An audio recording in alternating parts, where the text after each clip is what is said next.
And let me tell you something, it worked.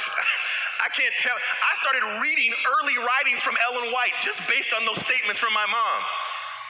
I wanted to be saved.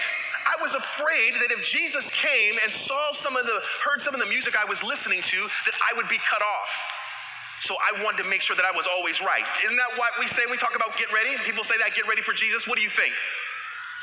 Change your music, only heritage singers from here on out. You look at the way that you dress, you look at what you watch on television, you think about your character and your behavior, you might even think about what you eat. No, you don't. You don't even think about what you eat. Come on, let's be honest. That's too old school for some people. Remember back in the day when Adventists didn't eat meat? Remember those days? No, you don't. Oh, I can't talk about that kind of stuff, Pastor? I'm going to stay away from that. Let me leave that alone. That's the health message stuff. Let me leave that part alone. But here's the thing. We start to think about all the areas where we can improve and be more and more like Jesus. The thought of Christ coming and us not being ready is terrifying for most people. That's why when my parents would say, Jesus is coming soon, Jesus is coming soon, I'd always be like, hope not. There's some things I'd like to do first before Jesus comes, and I just want to make sure that I can do all that, then get my life right, and then he can come.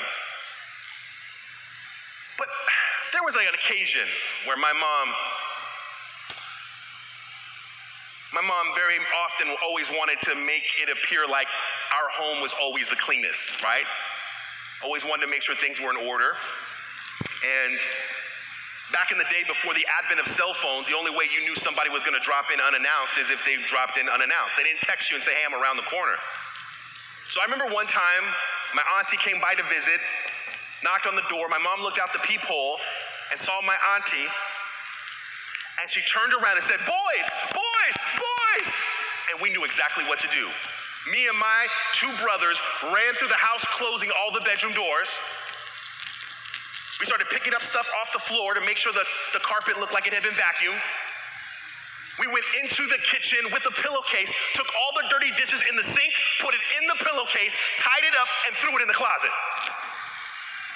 By the time my mom opened the door, that house looked good. My auntie walked through the house and she said, girl,